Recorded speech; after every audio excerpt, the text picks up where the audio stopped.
7 news కు స్వాగతం. నా పేరు హారిక. అనకాపల్లి జిల్లా నర్సీపట్నం నియోజకవర్గం నాతవరం మండలం చినగొలుగొండపేట, రాజుపేట, అగ్రహారం గ్రామాల్లో ఎన్నికల శంఖారావం కార్యక్రమంలో తెలుగుదేశం రాష్ట్ర ప్రధాన కార్యదర్శి చింతకాయల విజయ్ పాల్గొన్నారు.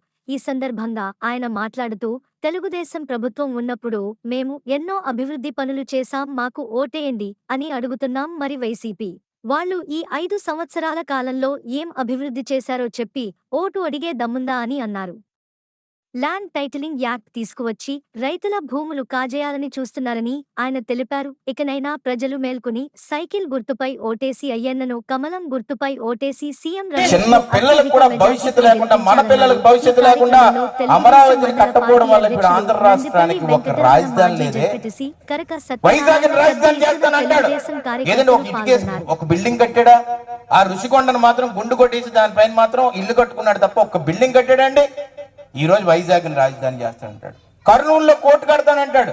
ఇక్కడి నుంచి కర్నూలు వెళ్ళాలంటే 600-700 కిలోమీటర్లు బస్సు ఎక్కి వెళ్ళాలి. అక్కడ కోర్టుకు వెళ్తారా మనం? ఎక్కడన్నా ఈ దేశం మొత్తంలోనే ఒక ప్రాంతంలోనే కోర్టు ఉంటది, అసెంబ్లీ ఉంటది, రాజధాని ఉంటది. నువ్వు 3 ముక్కలాట్లు ఆడేసి ఈ జనాల మధ్యలో గొడవలు పెట్టేసి, కులాల మధ్యలో గొడవలు పెట్టేసి, నాయకులు ఎవరన్నా మైకెచ్చి మాట్లాడితే నొక్కేద్దామని ప్లాన్ చేస్తున్నావు, గొంతు నొక్కుదామని ప్లాన్ చేస్తున్నావు అంటే ప్రజాస్వామ్యం ఎక్కడుంది? అంబేద్కర్ గారు తెచ్చిన రాజ్యాంగం ఎక్కడుంది అనేది ఒక్కసారి మనందరం ఆలోచించవలసిన అవసరం ఎంతైనా ఉందని చెప్పి ఈ సందర్భంగా చెప్పదలుచుకున్నాను. ఎందుకు ఈ మాట అంటున్నానంటే అమ్మా, మన నర్సీపట్నంలో టౌన్ లో 150 పడకల హాస్పిటల్ ఉంది, మీ అందరికీ తెలుసు. ఆ 150 పడకల హాస్పిటల్ మొత్తం కూడా అయ్యన్న పాత్రి గారే కట్టించారు. దాంట్లో డయాలసిస్ సెంటర్ పెట్టాడు. ఆ హాస్పిటల్ ఎందుకు కట్టించారంటే ఎంతో మంది మహిళలు ఈ రోజు డెలివరీలకు అని చెప్పి సీరియస్ సమయంలో అంబులెన్స్ లో వెళ్తున్నప్పుడు దూర ప్రాంతాలకు వెళ్తే చనిపోతున్నారని చెప్పి నర్సీపట్నంలో 150 పడకల హాస్పిటల్ తీసుకొచ్చి తల్లి బిడ్డ ఎక్స్ప్రెస్ పెట్టి ఆ అంబులెన్స్ లోని ఆ తల్లిని ఎవరైతే ఉన్నారో పురుటినొప్పులు వచ్చినప్పుడు అక్కడ డెలివరీ సరిగ్గా చేయాలని పెడితే అప్పుడు ఒక మత్తు డాక్టర్ సుధాకర్ గారు అని ఒక నాయన తీసుకొచ్చారు.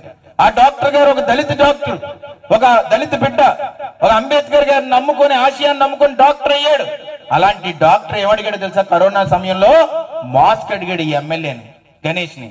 ఈ మాస్క్ ఎక్కడ తేలగలడు? తలకు మాసినోడు డబ్బులు లేవు కదా. డబ్బులు లేనప్పుడు ఏం చేశాడంటే ఆ డాక్టర్ని, నువ్వు నా మీద గట్టిగా మాట్లాడతావా? ఎంత ధైర్యం ఉన్నది నీకు? జగన్మోహన్ రెడ్డిని తిడతావా? నీ ఉద్యోగం తీసేస్తానని చెప్పి ఉద్యోగం తీసేశాడు.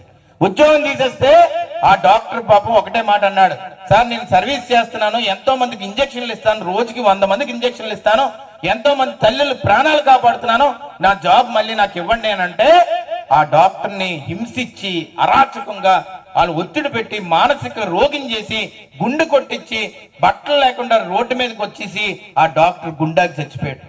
చచ్చిపోతే ఈ రోజు ఆ తల్లి ఒకటే అంది మొన్న ప్రెస్ మీట్ పెట్టి, ఈ ఎమ్మెల్యేని ఓడించండి, నా కొడుకుకి ఆత్మశాంతి జరుగుతుందని చెప్పి ఆ తల్లి మొన్న ప్రెస్ మీట్ పెట్టి మాట్లాడుతుందంటే ఎంత అరాచకం చేసిన దౌర్భాగ్యుడి ఎమ్మెల్యే అని చెప్పి సందర్భంగా సవినీయంగా మనం చేసుకుంటున్నాను.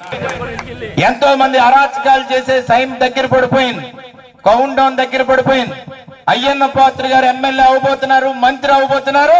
మళ్ళీ చిన్నగొలుగొండపేట వచ్చి మంత్రిగా వచ్చి మీకు ఏమైతే ఈ రోజు మాట్లాడేమో అవన్నీ చేసే బాధ్యత తీసుకుంటామని చెప్పి